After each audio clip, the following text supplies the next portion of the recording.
한 변의 길이가 1이에요. 이쪽 대각선 길이를 알파로 놓습니다. 그리고 계산으로 이 알파의 길이를 알고 싶은 것이에요.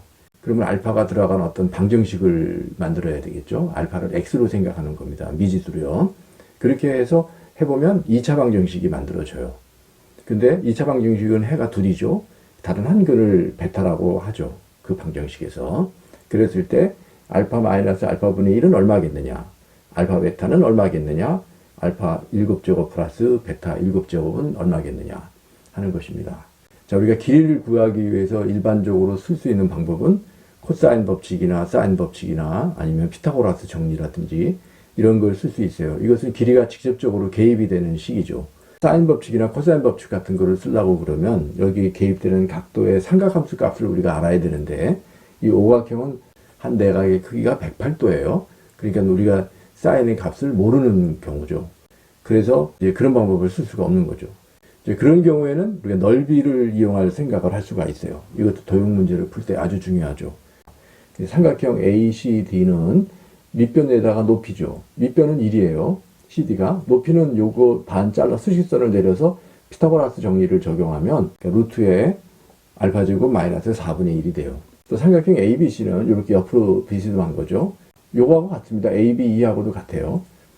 자, 그럼 2분의 1에 B는 알파고 높이를 구해야 되는데 똑같이 요 길이가 1이기 때문에 1이고 2분의 1 알파를 해서 피타고라스를 적용하면은 루트에 1-4분의 1 알파 제곱이 돼요. 각각의 삼각형을 구했는데 상대적인 크기가 비율이 어떻게 되느냐가 이제 마지막 남는 건데 ACD와 요것과 옆에 있는 삼각형이에요.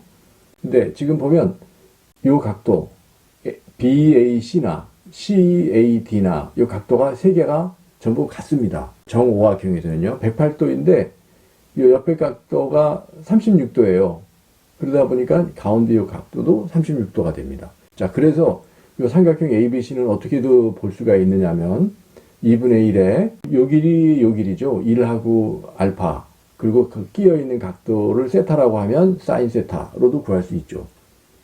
또 ACD는 요건데 요것도 끼어 있는 각이 세타라고 보고 그리고 여기 한 변의 길이가 알파니까 2분의 1 알파 제곱 사인 세타예요.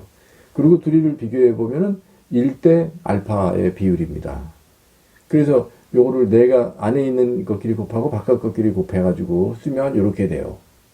삼각형 ABC가 요거인데 요거하고 알파를 곱하죠. 그럼 알파 제곱이 돼요. 또 ACD는 요건데 요거하고 2를 곱하죠. 그래서 이렇게 됩니다. 이 루트가 있으니까 2분의 1을 지우고 양쪽을 제곱하면은 이렇게 알파에 관한 6차 방정식이 돼요. 근데 이제 인수분해를 해야죠. 근데 이제 알파 제곱을 하나의 변수로 생각해가지고 인수정리로 찾으면 알파 제곱 1일 때 이게 성립이 되고 조릴제법으로 나머지를 찾습니다. 이제 4차 방정식이니까 이걸 인수분해 해줘야 돼요.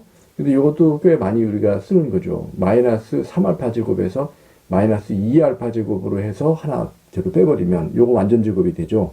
알파 제곱 마이너스 1의 완전 제곱이죠. 그리고 마이너스 알파 제곱이니까 제곱 마이너스 제곱에서 합차 공식을 적용할 수 있어요. 그래서 요렇게 되죠. 플러스 알파 마이너스 알파. 자, 그래서 이제 2차 방정식이 두 개가 생겼습니다. 이제 여기서 각각 알파를 따져봐야 되는데 알파가 문제는 뭐냐면 1보다 커요. 한 변의 길이보다는 길죠. 알파가 1보다 큰 값이 나오는 건 요거죠. 그래서 요것이 우리가 찾는 2차 방정식이에요. 요 방정식을 이제 알파를 x로 바꾸면 이렇게 되는 거고 요 방정식의 또 다른 근이 베타가 되는 거죠. 자, 그래서 알파 마이너스 알파분의 1은 여기에서 양쪽을 알파로 나누면 됩니다. 그러면 알파 마이너스 알파분의 1이고 요게 1이니까 넘어가면 1이죠. 그래서 요건 1이에요. 그리고 알파 베타는 요 방정식에서 두 분의 곱이니까 마이너스 1이죠. 마지막으로 이제 우리가 알파 플러스 베타 알죠? 여기서 1이죠. 알파 베타 알죠?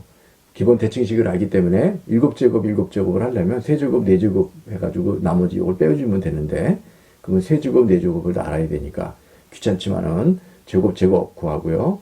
요거 제곱해서 4제곱 4제곱 구하고 또 3제곱 공식에서 구하죠. 그래서 답이 29가 되죠. 이 방정식으로 해서 근해 공식으로 넣으면 알파가 나오게 되죠. 그러니까 계산상으로 정오각형의 한 대각선의 길이를 구하는 것이 됩니다. 이렇게 2차 방정식을 구해서 구할 수도 있구나. 기억을 해놓으면 나중에 이런 도형 문제를 풀 때 또 우리가 기억할 수가 있는 거죠.